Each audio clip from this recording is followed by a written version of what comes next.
ballers, and a brofist to you all from one tired preach, day 13 of the race. And I don't think I need to explain to you why. I probably look a little tired right now, do I? No, one of the biggest moments in not only like World of Warcraft history, but like Twitch for World of Warcraft history. We broke every single record because Echo just did the impossible. It felt like the whole day yesterday was so scary, so scary. And we just, as I said in yesterday's recap, we were just hoping and hoping the boys could overcome what they had been through and how they felt, you know, ups and downs, questions raised, all that kind of stuff. And they did, as you well know. Echo claimed the world first in one of the most magnificent moments of raiding I've ever seen. But outside that, it's like Jesus smiled on this or something. Like the gods aligned to make this happen, because Liquid and Echo are so ludicrously equal at this point that after 13 days, we got to the point where in the final closing moments of this race, they were 0.07% apart on the final boss of this ridiculous raid tier.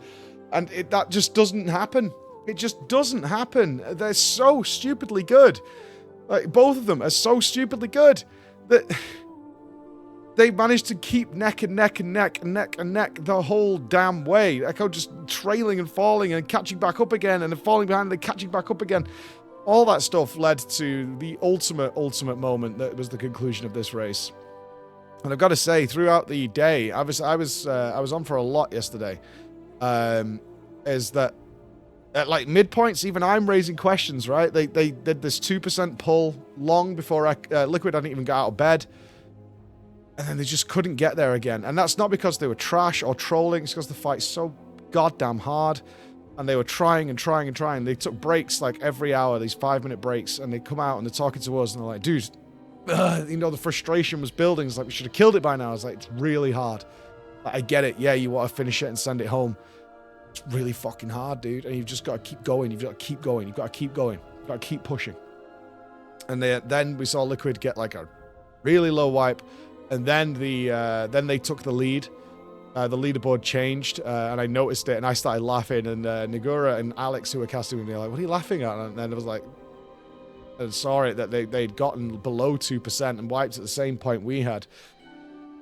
And that was the nerves. And I was like, how is this going to affect the boys, right? How is this going to affect them to know that, like, they now lost the lead and Liquid can kill it at any time? Like, we knew it was a coin flip all night as to who was going to claim that first. But our only hope in my mind is what I said to I can't remember who I said it to. It was Roger or Scripe or somebody. I was like, you had that 2% wipe ages ago, but we massively underestimate just how hard that last 10% is. It's an absolute mammoth mountain to climb, and I don't think you need to feel that stressed, because they still have to overcome that. They can do it. They absolutely can do it any moment, but it's so hard to get there. So they got back in, they got stuck in, and ultimately the kill did come. And it was just one of the most extraordinary experiences to feel that energy. And obviously the noise was unbelievable. Everything was shaking. The streams broke. Like the cameras all got knocked off the monitors. Scripe broke his headset. It took 40 minutes to find that headset. Alex actually found it lurking somewhere. It took so goddamn long. And Gingy, you actually don't see it on stream, which is really sad. But if you watch back the kill, as the legendary gets mentioned, you'll hear a bunch of noise and headsets being ruffled. And what happened is Gingy ran into the caster room and dived on top of me. Nearly, Alex said I couldn't see anything because Gingy was literally on top of me and we were both like screaming at each other. Alex said he saved the Starforge PC in the background, and then he like muted me because my headset came flying off on the other side of the floor, and it all went down. I came out and just spoke to Scribe, and I went, bro, that must have been the worst 5 days of your life. And he went, bro, it was the last 2 days. And he was just so, relief washed over them, happiness washed over them. Roger was on fire as always. I just spent I actually didn't stick around too long because the kill for us was nearly 1 a.m. And the agreement had been made about 11 or 10 p.m., the like event organizers told us like, we're not having the party tonight. We like came to tell everybody. It's like, we made a lot of plans, right? We didn't know how the night was going to go.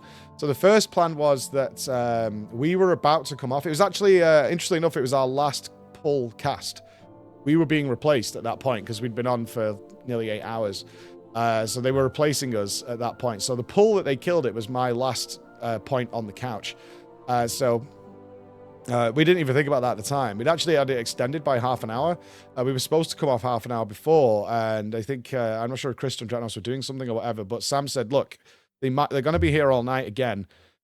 Got to leave you on for half an hour. Then we're going to have people cycling in, because all the casters stayed on site. And so you'll be back on at 4 a.m. So it gives you a chance to have a little nap or whatever somewhere. Like, we were going to sleep during this. So there's all these plans, and then they told us, like, we're not having the party tonight. We've got all the drink. We've got all the music. We're not having the party tonight. And then they killed it, and we were talking, and everyone's, like, sharing and having fun and all that. And I just went, get me a beer. I never drink during the Race to World First. I'd never want to be hungover or anything, so I never touch alcohol at all while I'm at the Race to World First event. And I was like, get me a beer. And he went, dude. And I was like, just get me a beer. I want one beer. He's like, right. Okay, so I went and got a beer, and a couple of other people came with me. We got one Heineken, a little can of Heineken. And then I came up into the caster room, and I went, ah. And then everyone looked at it, where's the beer? And then he just brought one crate up, and they took all the keys off everybody, all the car keys, everybody. But about, I don't know, just gone half two, I'd had one little can of beer, and then we're like, we're going to bed. I know it sounds really miserable. It's like, we're going to bed, because then production was like, okay, we're back on at 12. We've got lots to do. And the guys are like so burnt.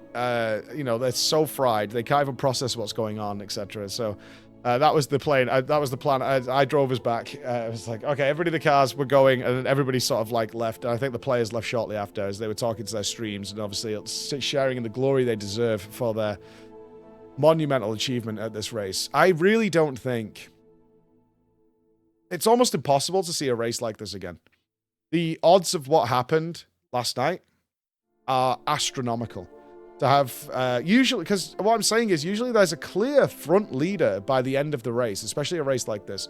There's usually somebody who's a whole phase ahead or a good chunk of boss percentage ahead, and the other guild has so much to catch up on. That's typical and normal after certainly 13 days of raiding. And to get it to this, to get it to line up, the stars to align like this is just unbelievable. Unbelievable. And I'm so, so happy for the boys. I'm so happy for Liquid. In fact, the big conversation here was, I don't know if Liquid feels bad, but God, they shouldn't. Because what everybody went against, what everybody fought against was something else. It was something else. It was unprecedented. It was unreal. And we were watching, and we were like, come on. Because all we wanted, in fact, I believe Scripe's first question after they killed it is, did they kill it? In case it came down, because it was possible it came down that both guilds killed it at the same time. Like, it was totally possible. And then in the caster room, we were like, come on, Liquid, get it down. And they didn't kill it till a few hours later, which is understandable. There's like a mood shift. You know, if you're not got that sort of added pressure of getting the world first, it's not unprecedented to have that happen. But they were fully capable of doing it right there. Like, right then. I was like, come on, get it the pull after, because that's the perfect crescendo to what we've just seen. So good. And I would hope Echo had done the same if Liquid won, because I said it was a coin flip all night. All night. I feel drained right now because like it took everything to get through that. We've pulled some massive, massive days in the last few days, you know, even as casters, but nothing like what the players have done. And to all the raiders on the Liquid side or whatever, GG's, just absolutely outrageous. And I don't even know if we'll ever see a race like this again. I mean, I hope I do, but I mean, anybody who's a part of this has to be so happy that you were there for it, right? Absolutely crazy. So I'll see you there. I'm going to be on camera again in about 40 minutes for the post show. But thank you so much for listening and following these recaps, and I'll be back home soon. Bye, guys.